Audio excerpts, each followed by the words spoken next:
For the sermon this morning is taken from the 6th chapter of Luke. One of the blessings. Blessed are you who weep now, for you shall laugh. The promise of laughter. Truly the promise of joy, of happiness. And isn't this what the Lord wants us to have? Isn't that why He created us in the first place? That we might be happy? Blessed are you who weep, for you shall laugh. The promise of laughter. And we know the Lord never wants anyone to feel sad or depressed. He never wants anyone to experience unhappiness. Yes, it does happen. He does allow it. But that's not His goal. And the objective of His divine providence is to lead each and every one of us to a heavenly existence. And a part of that heavenly existence is the quality, the trait of laughter. Because it's an expression of cheerfulness of mind. It's a delight of the mind that's bubbling up and over. Laughter seems to erupt from us from deep within whenever we're pleased or feeling good. It's an expression of the joy of being. Now, being able to so enjoy life that we can laugh says a great deal about our frame of minds. The writings of the New Church note that for a person who has a cheerful disposition, everything he hears and sees to him contains joy and laughter. And we can see this. We know it so well in the laughter within and around us. Whenever there's something that's good, that touches our heart, we can smile about it, but also laughter is a natural reaction too. And it's not just here, it's in the other world also. We're taught that the highest angels, the celestial angels, who have the strongest love for the Lord, it says when they look around them, before their eyes, all things seem to laugh, to play, and to live. So laughter is an integral part of our life. And imagine what it would be like if we were told, well, you really shouldn't laugh anymore. It's not good. If we weren't enjoying the world around us. What a cold and dreary existence that would be. It wouldn't really be living, but more like a death walk through life. And that's sort of our image of hell, where there's not a lot of joy, there's not a lot of happiness, because there's nothing really good within to produce that joy. So it's appropriate that throughout our lives we find humor. Isn't it often at parties, social gatherings, the person who tells the good story, the humorous story, they're often the focus of attention. And whenever anyone is giving a very serious speech, what do they begin with? A joke to warm up the audience. Or tell a humorous story at some point in it to gain their attention back. And think of children. Children, what an epitome of angelic life in so many ways. How much do they laugh? How easily does joy come to their face and it bursts forth from them? Could we ever imagine having entertainment, an evening together with friends where there isn't some laughter? And think of how someone who seems to be overly serious affects us. There's something that's not quite right with somebody like that. It's almost like we want to accost the person to try to tell them a joke, to do something to get them to loosen up a bit. Laughter has that effect. Why is laughter that important to us? Well, the writings teach us that it's actually a sign of an inner peace. It's a sign that we're not anxious or worried or so caught up in our problems that we can't look at life objectively and see the humor that's there. Because whenever we're overly worried, we're not laughing.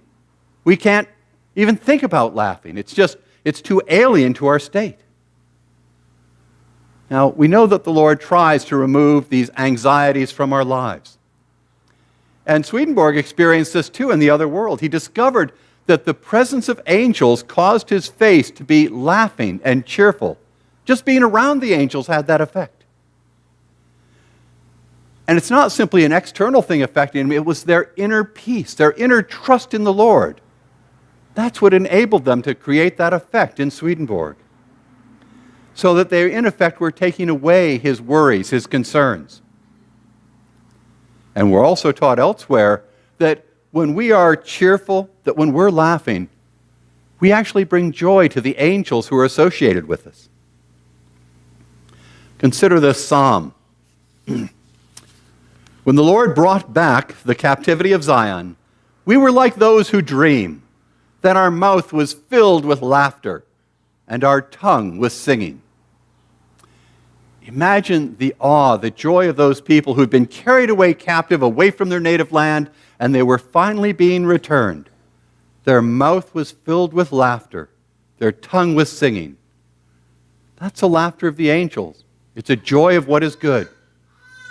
Now, we're told that there are also other reasons why people can have a sense of joyousness and laugh and it be appropriate. This is seen in Abraham's response to the Lord upon being told that his wife Sarah would have a son. And Abraham fell on his face and laughed and said in his heart, "Shall a child be born to a man who's 100 years old? And shall Sarah, who's 90 years old, bear a child?" Why did he laugh?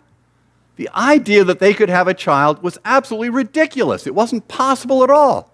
And so he almost instinctively laughed about it. Now, the writings state that in laughter is nothing other than the affection of truth or the affection of falsity, which produces the mirth and pleasure exhibited in the face by means of laughter. In other words, when we know something is true, or we know something is the way it is, the reality of the world, and then we have it presented to us in a slightly different angle, in a slightly different perspective, it tickles our rational.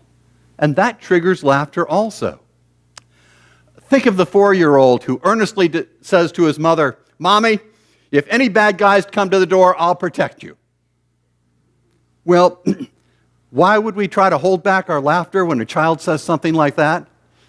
Because it makes no sense whatsoever. There's no way a 4-year-old could protect us. And yet, we sense the truth of his statement, his desire to protect what is good, to preserve that. So in a sense, what he's saying is absolutely true. It's just not quite the reality that we perceive as adults. And we're touched by it, and we laugh about it. But it's also important that in a situation like that, we refrain from laughing at that point, because the child wouldn't understand it. A 4-year-old wouldn't. Probably hurt the child's feelings. Why? Because he'd think that we're laughing at him, not at the statement that he made. And so we're taught that laughter can come from good, but it can also come from what's evil. We have this teaching: heavenly and spiritual good do not laugh, but express their delight and cheerfulness in the face in another way. For there are many things in laughter, often contempt, which, even if it doesn't appear, is nevertheless concealed. It's really sad that a lot of laughter in this world isn't that joyous laughter of the angels, but it's a laughter that is harmful, that comes from a bad place and doesn't lead to any good. When we see someone who seems to be a little bit self-centered, that we maybe don't like very much, and we see something happen that embarrasses him, and we laugh about it, where's that laugh coming from? Is it coming from any place good? Probably not. From a sense of contempt, a sense of, aha, he got his. That's not a good kind of laughter. Consider Sarah in this story. Shortly after Abraham laughed, and nothing was made of that, Sarah also got the news, hearing it spoken to Abraham, and what happened? She laughed, saying, "Shall I surely bear a child since I am old?" Yet the Lord did respond to that, didn't he? He said, "Why did you say that? Is anything too hard for the Lord?" Well, why did Abraham get away with it and Sarah not? Because it seemed like the same response. Well, it appears that in the internal sense, Abraham is the rational being tickled there. In fact, when the name of his son was announced, Isaac, in Hebrew, the word Isaac means laughter. So a child was named Laughter from that source. But when Sarah laughed, it seemed to be coming from a different place, probably from a sense of bitterness, from a sense of almost anger at God, because she hadn't borne a child, which in that era was tantamount to being absolutely useless. They couldn't see beyond a woman bearing children as the highest and only good, as it were. And she probably remembered when Hagar, her handmaid, became pregnant and held it over her. So she had a great deal of pain and anger about that, and that's why she was laughing, and that seems to be why the Lord called her out in it. Because laughter can be an incredibly destructive force. Making fun of someone else, making him or her appear ridiculous, is perhaps one of the most hurtful things that we can do to another human being. Because if someone disagrees with something we're saying, well, we can respond, we can answer, we can carry on a conversation. If someone criticizes us, well, we can defend ourselves, offer an explanation. But if someone makes our ideas or us be laughable, we have no answer. We have no response that can anyway deal with that. And perhaps laughter was one of the reasons that the Lord's disciples didn't stand by him at the very end when they were on the verge of crucifying him. Remember, in the book of Psalms, the Lord had predicted, "All those who see me laugh me to scorn." And then in the story, towards the end of Matthew, when they had twisted a crown of thorns, they put it on his head and a reed in his hand, and they bowed the knee before him and mocked him, saying, "Hail, King of the Jews." They were making Jesus a laughingstock there. And how better to drive away his followers than to make him appear ridiculous? And it seems to have worked. And this is what laughter from hell does. It harms people, and it harms the person who's laughing. It's laughing at someone that really causes the pain. But does this mean that we can never laugh when people are involved? Well, no, of course not. To one extreme, a circus clown, through his various antics, is trying to get us to laugh. So there's no harm in laughing at that. We're not really hating anyone. And we see an example in the other world. Swedenborg was once in a hell speaking to a couple of devils. And it was almost a cave-like situation. And the only light they had was from one candle. And the devils were coming up with quotes from the Old and New Testament to prove that you're saved by your faith and not by what you do at all. Well, Swedenborg challenged those ideas, and the one devil became so angry at Swedenborg for refuting what he was trying to do that he grabbed the candlestick, and as he yanked it to throw it at Swedenborg, of course he put the candle out and he threw it, and it hit the other devil, didn't hit Swedenborg. And we're told Swedenborg went away laughing. Now, was he laughing from a hellish situation? No, he was laughing at how perfect the situation was. Spiritually, they had extinguished all spiritual light. And here it was happening naturally to them also. And it's interesting. That sort of laughter isn't the same thing as the joy bubbling up from within. But it does have a sense of compassion in it. The poet Byron once said, "And if I laugh at any mortal thing, 'tis that I may not weep." And sometimes laughter has that quality too. Now there are other kinds of laughter that doesn't do any real harm. Swedenborg himself felt the gentle laughter of the angels directed at him. One time he was in discussion about marriage and the relationship between a husband and wife. And he was being told about the wisdom that husbands have from their wives. And he posed the question, well, what does wisdom in a man have to do with his wife? And it says the angels laughed because they knew there is no wisdom in a man apart from his wife. They weren't ridiculing Swedenborg, but their rational minds were delighted with the craziness of the idea that he presented in that question. And frankly, laughter is a very good response to evil and falsity itself, particularly when we see it in ourselves. One of the traps that the hells get us into is to have us see evil within us, and it's all there, it's not that hard to find, and to make us feel depressed or defeated by it, that it's hopeless. But if we don't take ourselves too seriously, if we can look at the mistakes that we've made, or the times when we really haven't been functioning from heaven, or been motivated by heaven, and look back and just shake our heads and laugh.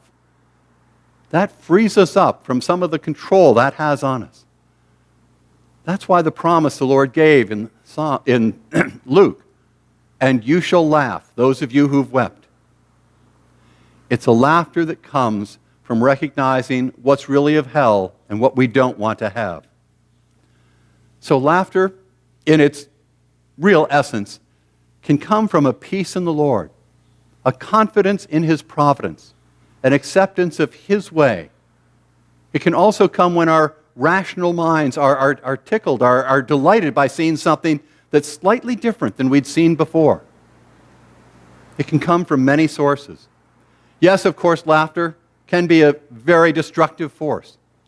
It can harm us if we laugh at inappropriate times, and particularly others if they're made to appear foolish. But laughter has been given to us by the Lord, with many teachings about how we are meant to indulge, enjoy, and appreciate it.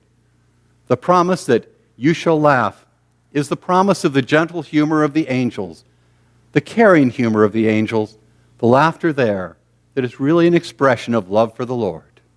Amen.